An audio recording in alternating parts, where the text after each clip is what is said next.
Hello, this is me, Eli, Plague of Greps. If you don't know, this is going to be an Artbright video where I draw something and then do some commentary off of it. Unscripted, raw, etc. I am thinking about doing this one a little bit differently since my other videos lately have been so different. So I've been thinking about including some gameplay footage in this one as well, but we will see.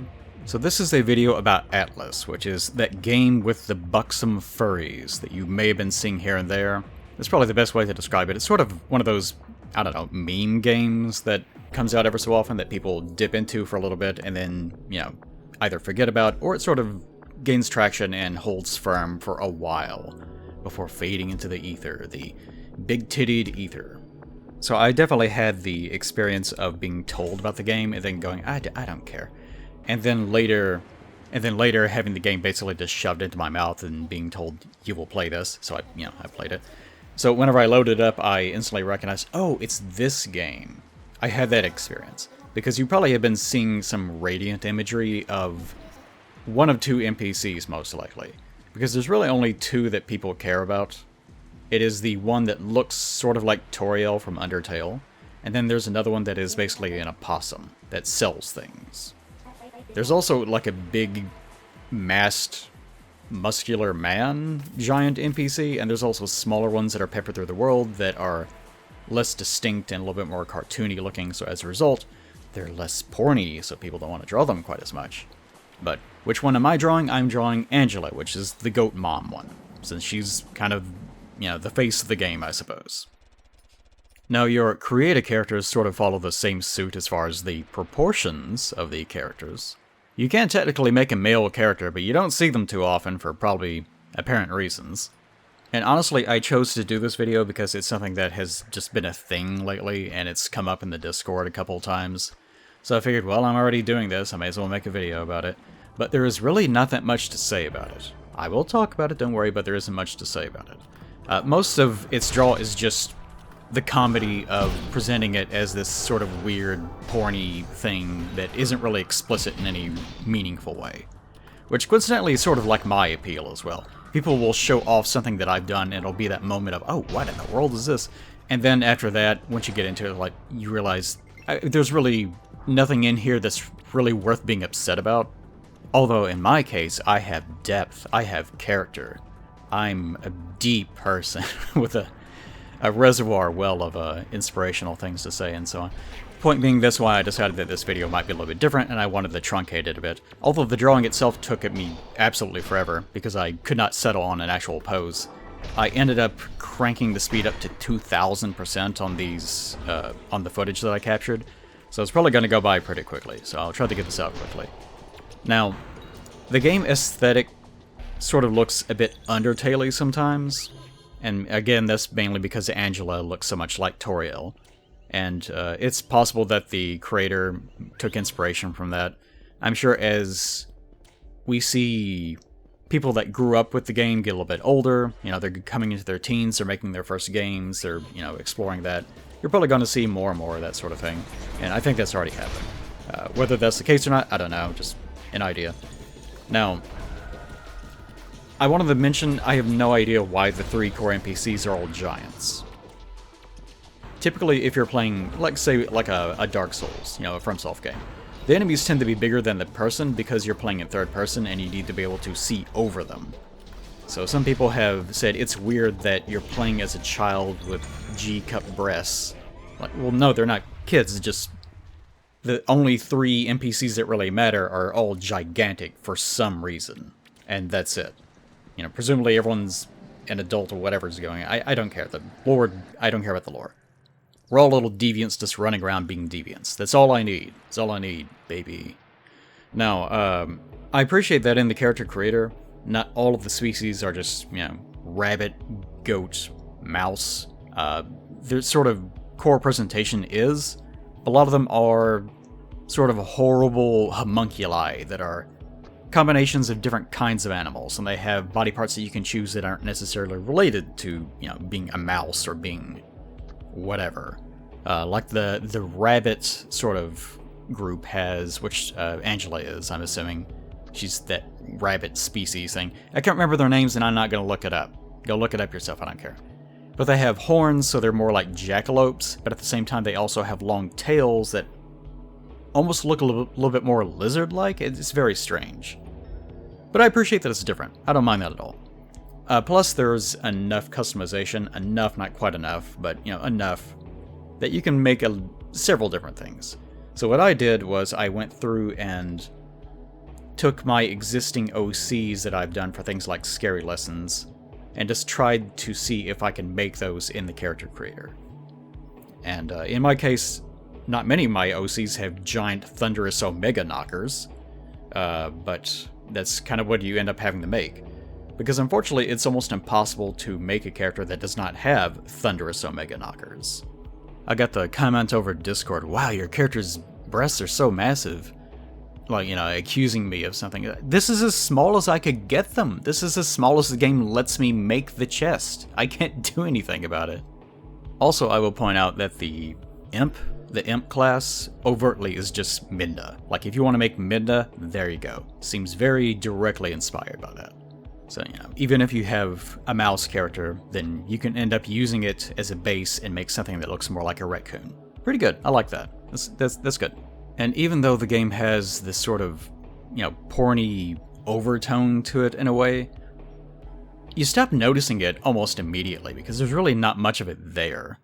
It's good for like marketing the game and going, haha, big-tittied furry game.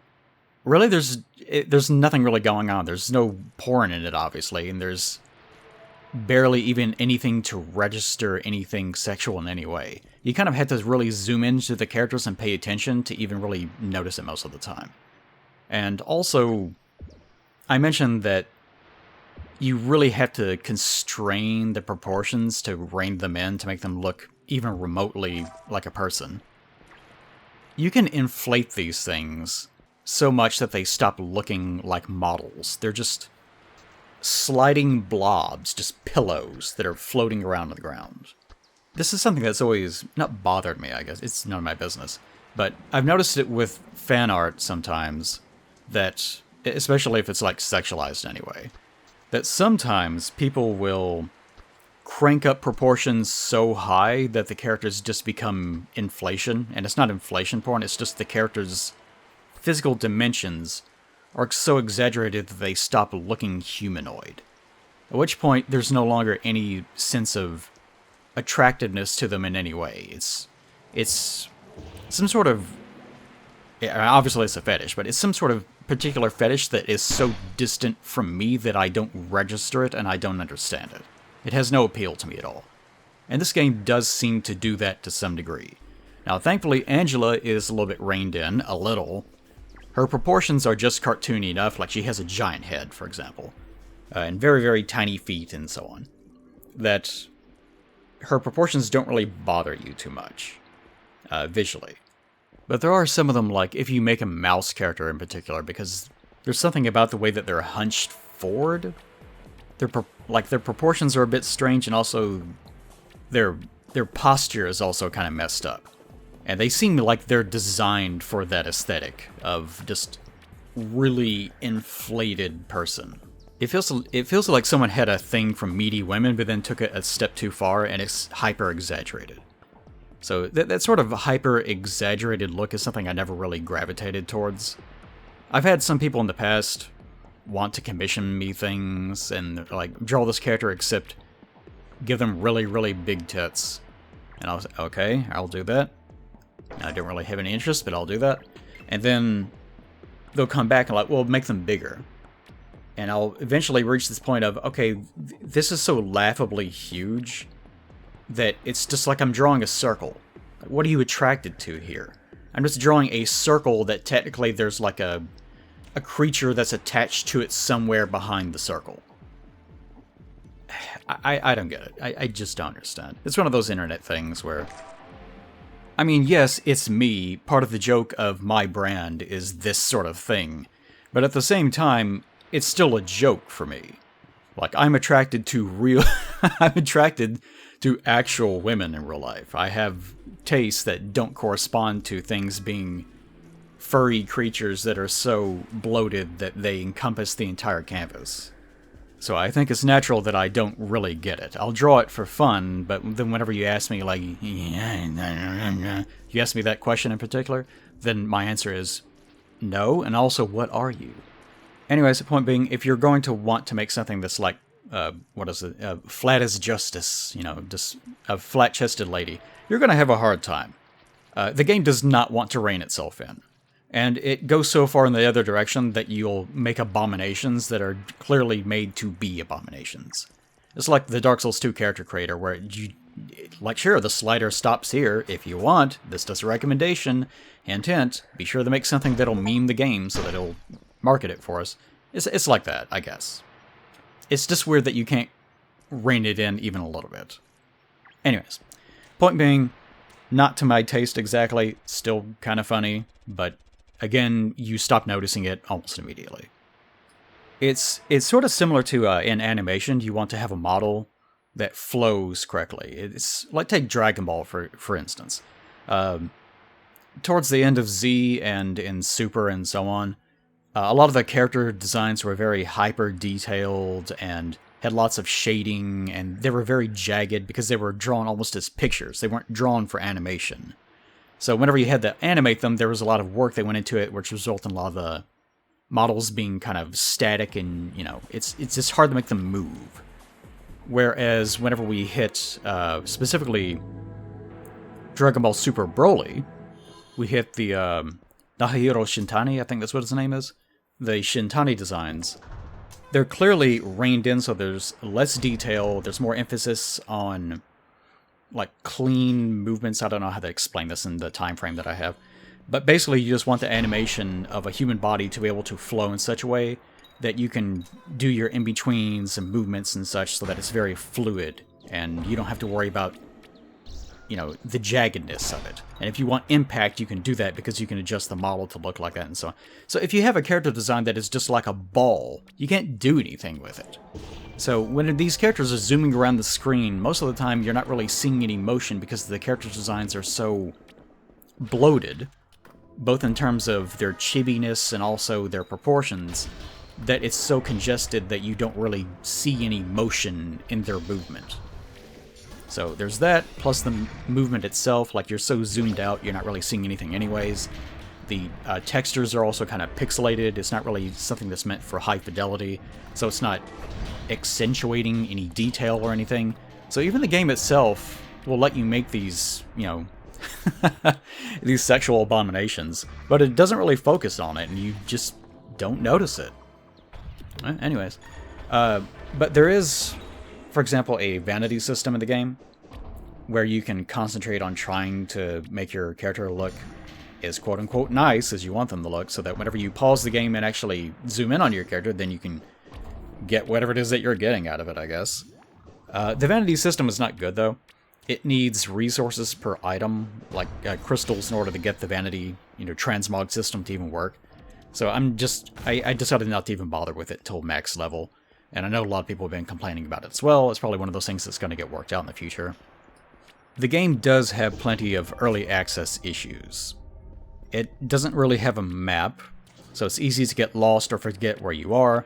There is an element of exploration where you don't know where something is, and you'll eventually find like a little nook inside of a wall somewhere, and it turns out, oh, this is a completely different area, which is sort of nice, also a little bit frustrating. It kind of just depends on the specific area. I didn't run into too much of a problem, though. There's also a quest limit, so it isn't a game where you can just accept millions of quests, not Skyrim, where you just end up with this giant list of things to do, and you just stop caring about it at some point. So you do have to curate it, but that also has its problems because there are times where you'll say, unlock like classes and things, and you will complete the quest and it won't remove it from your quest list sometimes. I think it did for the people I was playing with, but for some reason with me it decided not to. So I kept trying to figure out, well, it tells me to go back to Angela because I'm done with this. What am I supposed to be doing? Do I need to talk to her? She doesn't have anything telling me that I'm completing the quest. And it doesn't look like I can actually finish any of this. And then I realized, oh, I need to dump a couple points into the mastery of my specific weapons, and that sort of finalizes what I was trying to do, but the quests never get removed, so I just had to physically abandon them. It's very strange. Some quests also give you a reward item, like a spear or something, but you'll have no use for it. So you'll trash it, because, why would you keep it if you're not going to use it? And then realize afterwards that those things are required items for another quest. So you end up having to redo the previous quest to reacquire the item, so you can put it in your inventory, so that then later you can pull it back out as a required item to keep... It's things like that. It's messy.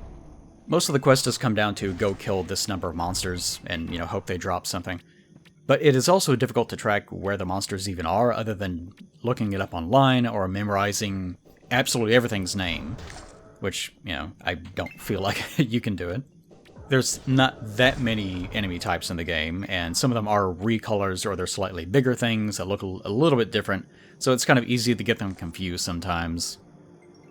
Now, as far as the combat is concerned, it is not to my taste. It's very fast and spammy and very cluttered. Sort of coincidentally like the character designs. Some enemies are fine, and they have telegraphed attacks, so if you get them one-on-one, then it's very, very easy to deal with them as long as your parry timing is even liberally okay. So it just comes down to parry locking them.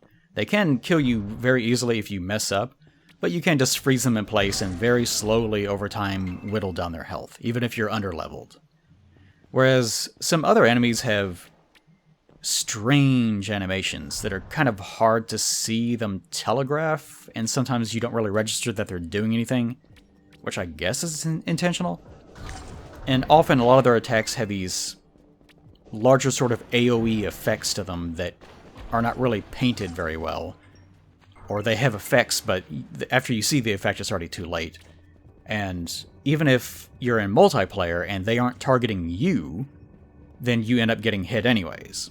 Like, I was playing a support character for a while, and unfortunately a lot of its spells were very short range.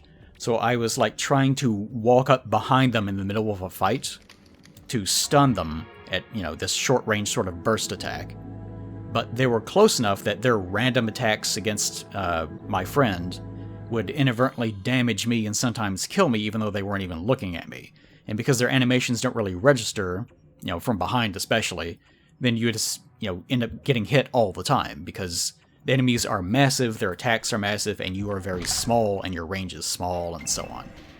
So yeah, my biggest issue is being attacked by a lot of enemies, because that's very common. And all their particles and animations end up overlapping with each other, so it's often hard to see anything that's happening on the screen. So as a result, a lot of the gameplay is just kiting backwards, dashing backwards continuously, as things race after you much faster than you can walk, and just slowly plinking away at their health bars over time. The gameplay is too frantic for me, personally. I don't really enjoy it too much. It doesn't feel fair. It's kind of frustrating at times. And, some of that comes down to a skill issue, but that's kind of more the point for me. Because, to me, the game, its main appeal is that sometimes it has sort of this, I don't know, MMO, RuneScape feel, in the sense of doing something with a game you don't care that much about, and it's in the background, and you're mindlessly farming something, and you're doing something else on the side. It has that sort of appeal to me. And when it starts to demand too much of your headspace, pay attention to me, rise to my level, get better at the game, when it starts doing too much of that, it feels like a weaker experience because it doesn't really warrant that, if that makes any sense. Some of the skill balance, the skills themselves, their balance is a bit off. Some of them feel almost completely worthless. Some of them have some overlap where they feel like they do the same thing, but one is clearly better. Some of them are even overpowered. Not sure what's going on there. Probably just early access problems. I'm also not really sure how stats really work exactly, or what is optimal. There are respecs, but I'm not really sure what to do with any of it. Again, this is more of an issue with I'm not willing to invest that much time into a game like this. So if there's some sort of really min-maxy way of looking at things, I don't know what it is, and I don't care to know. So this kind of my gist of the game. It's funny how the gameplay corresponds to the character design problems.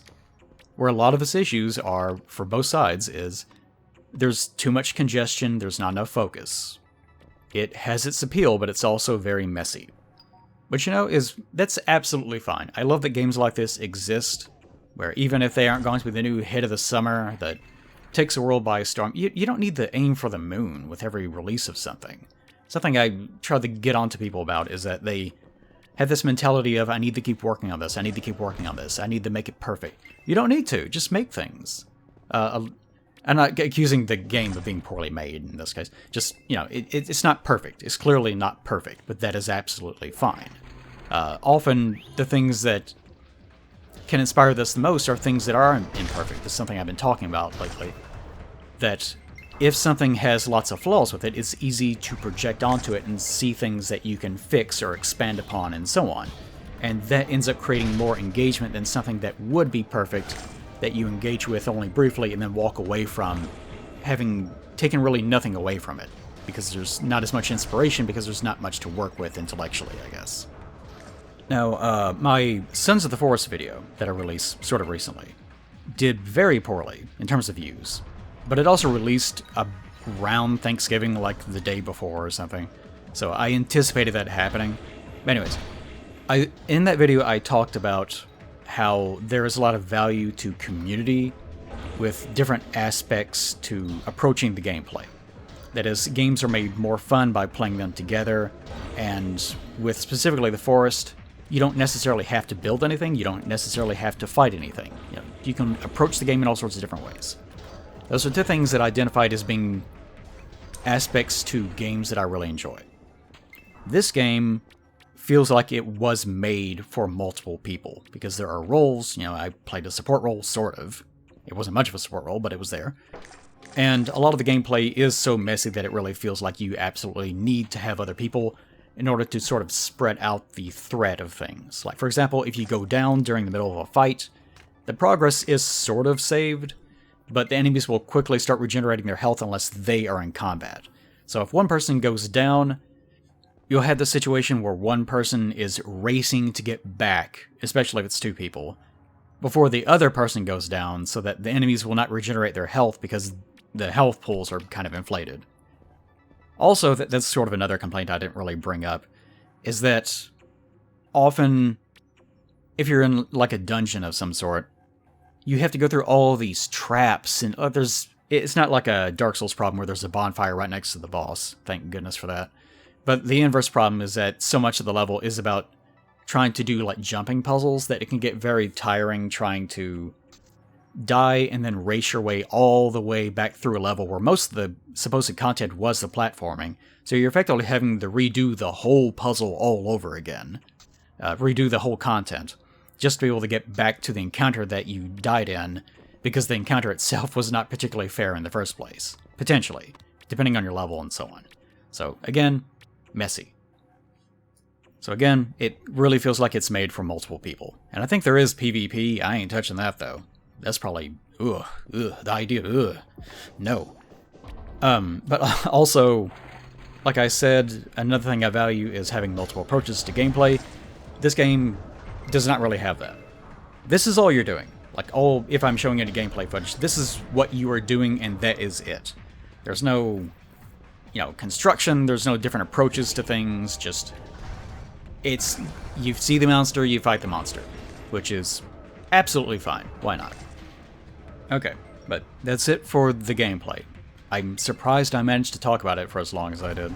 It's kind of me in a nutshell, though, isn't it? Okay, for the actual drawing itself, I wanted to mention this, because I've gotten to where I don't really talk too much about the drawing, because I'm talking about, lessons of life and things that have been happening to me lately, and a lot of things have been happening to me lately. But the last time I did a video like that, the Winnie video, that one also didn't do very well because I wasn't talking about something in particular, and it's not really a place for an Atlyss video, so I'm not going to worry too much about it. So, in other words, I'm going to try to focus. But in the drawing itself, something I wanted to mention is the fact that when it comes to drawing characters that are thick, everyone loves their thick characters, they're very hard to pose, because like I said, the models can get congested, so whenever you're drawing someone that, for example, has you know, like a wide body and like big breasts and like wide hips, big butt and so on, just big thighs, everything's big, then there's only so many ways you can really pose them where it's congesting the image so much that it conceals too much visual information. Which sounds like a fancy roundabout way of going, too bitty, booty too fat. But the idea is that if you're trying to do something that is a dynamic pose, it's hard to do anything besides like a flat image. Which is why at the very start of the picture that I'm drawing, the start of the video, you see that I'm drawing like a very flat, like she's just standing there sort of picture. Which is fine. You know, it's fine that I drew that, it was a fine image. I did not finish it. If you're going to lament that, too bad. Too bad. Because I decided I want something that's just a little bit more visually interesting, because I'm not really having too much fun doing this. It's just too flat, too rigid, and I'm tired of drawing things like that. So I wanted to challenge myself a little bit more than that, which I probably shouldn't have done because I'm doing this for Atlyss of all things. There's not much to talk about. So this video probably won't do too well, but you know, but point being, that's the reason why I abandoned the first image and decided I'm going to start over, I'm going to try to do something else. So I was thinking, what can I do that will accentuate what people are interested in, what are her defining features as a character model, and it's going to be like her chest, it's going to be, usually, like I love to focus on the face, the eyes, so I never want to zoom away so far that you start losing that. And I love drawing things in such a way that it communicates more personality and it shows more character, and you get more of an impression of the character that I'm trying to portray, even if it's not canon, you know, whatever. So, this is something, if I explain it this way, usually people call BS. But if you are used to, like, drawing the human body in any way, regardless of its appeal, and I've mentioned this many times, eventually, like, you don't get aroused by any of this. It's just like work. It's the work. So, like, for example, when people from the outside looking in see people drawing, like, nude models, for example, they may say, whoa, I wouldn't be able to do that without popping a boner. No, that doesn't happen. Because whenever you're there doing it, there's nothing sexual about it. You're just, like, following the contours of their body and almost looking at it like it's a component to a machine. It's a biological machine. And you're just trying to follow that and do the work, and you're so focused and preoccupied on not making mistakes and so on. There's nothing like that to register. There's no association at all. And that's like a hyper-exaggerated thing. But with drawing, you kind of get that same thing, where I've done tons of these drawings. It means nothing. So, I'll say it this way, and again, this is not something where you should try to call out BS, I'm being very sincere. I like drawing things like the way, like, breasts lay on a torso, for example, because it's interesting. And I don't mean that in a sexual way at all. Just, it's interesting the way that the human body works. It's, like, interesting how a hand sort of contorts in a very particular way whenever it's angled, and there's almost sort of this down that rises in a very small, gradual way, like a finger, for example, where a lot of the time people draw fingers with only 2 joints, even though they have 3, because those first 2 kind of blend together. So whenever you're drawing it, you sort of have to find this sweet spot where you are trying to communicate that rise in the joint without accentuating it. And it's things like that. And with like a breast or something, then what I was trying to go for is, can I do this in such a way that even without using too much shading, I can accentuate that sort of, the way that it like lies on the torso, but also rises with that slight curvature and then rounds out, but still looks appealing at a glance, and more importantly, is not congesting the model. And that's probably the most important thing. And that's really hard to do, because then you just end up with a picture of just tits and that's it, which I didn't want to do. Now, those are my priorities. Most people will probably just, oh, I'm going to jack off. Maybe they're like that, I don't know. But to me, the process is interesting. And this is something, it's me in general, is I've always prioritized things like this probably sounds again like bullshit. I've always prioritized things like warmth and character and the tone of an image, its personality, more than what's physically there, I guess. I've never been a big fan of just drawing something that is just, here's someone spreading open their butt or something. I don't care about that stuff. It's whenever it feels like the character. That's the reason why I have so many pictures of like people offering their hands or some form of intimacy and so on. I've described it sometimes as being like intimacy porn because those are the things that matter to me. My personality is, I've had a lot of, here I'm getting the personal stuff. I have a lot of things growing up of unrealized affection and things like that, just growing up in a cold household, that sort of thing. So as a result, that translates into my images. And whenever I'm doing my models, that's the thing that I like to accentuate, is the idea that these are characters that, care about you, or they have some sort of personality that's interesting. They're someone that you would want to get to know. Those are the things that I try to prioritize in drawing my models. Which is why typically I don't draw characters that have these inflated proportions, because there's just nothing there. It's just taking the most physical element of the design and just increasing it 200% in the hopes of, if I make it bigger, it will be better. But again, that's not what I want. I want the intimacy. So, in laying out the model, I decided, yes, I will try to accentuate the chest. So how do I do that?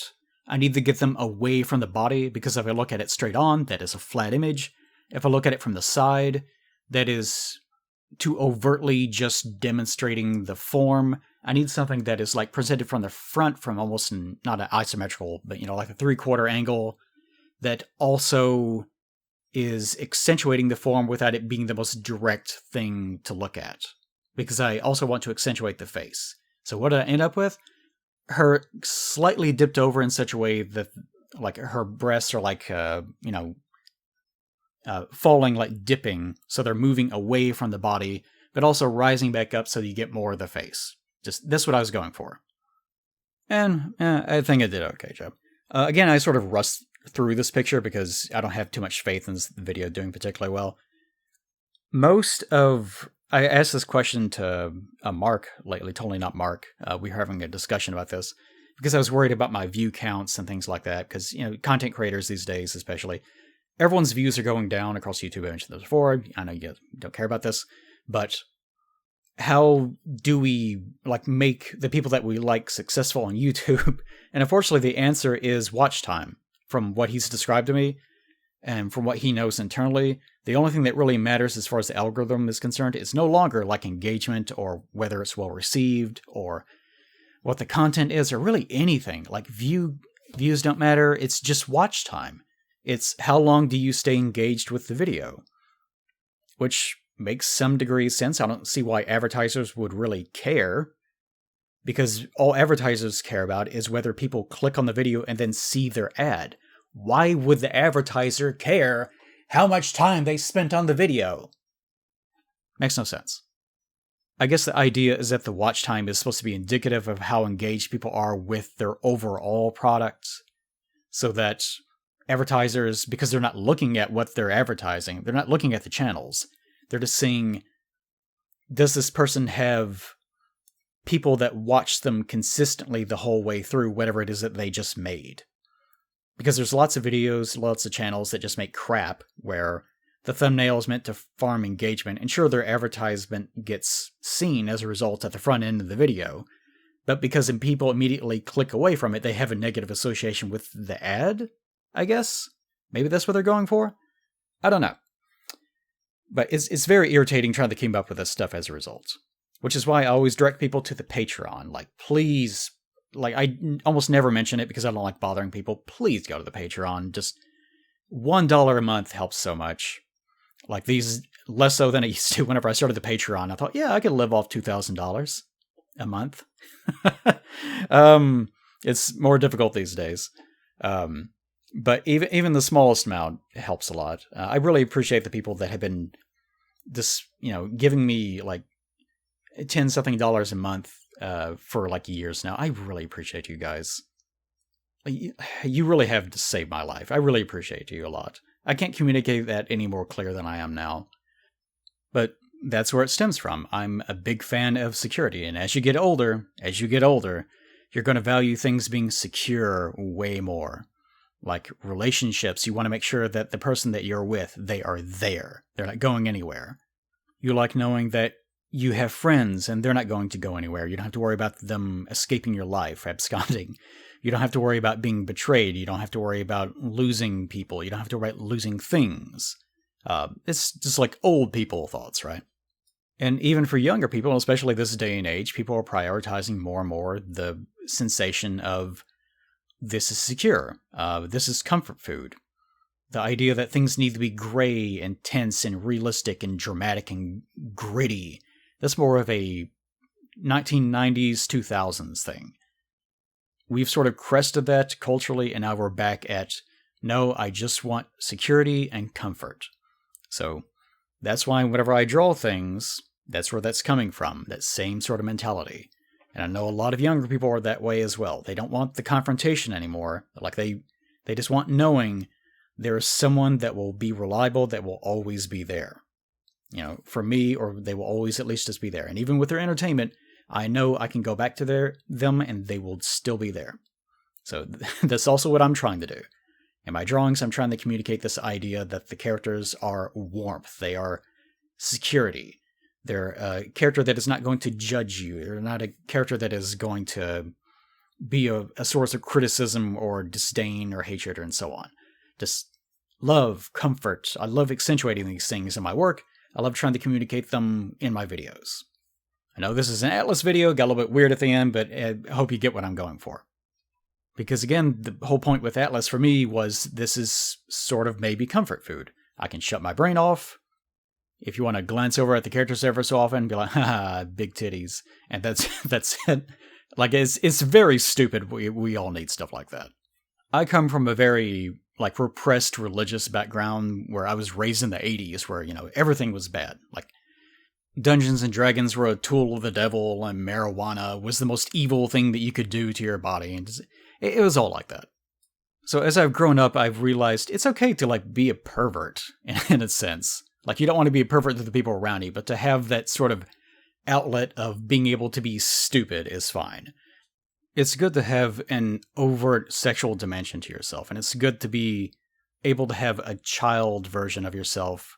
And if the people around you are judgmental to the point where they, you know, cringe away from the fact that you're being yourself, fuck them. Get rid of them.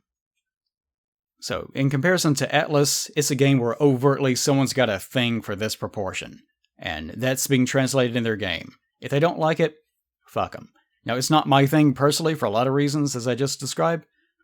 Who cares? Who cares what I think? It's fun. Enjoy it.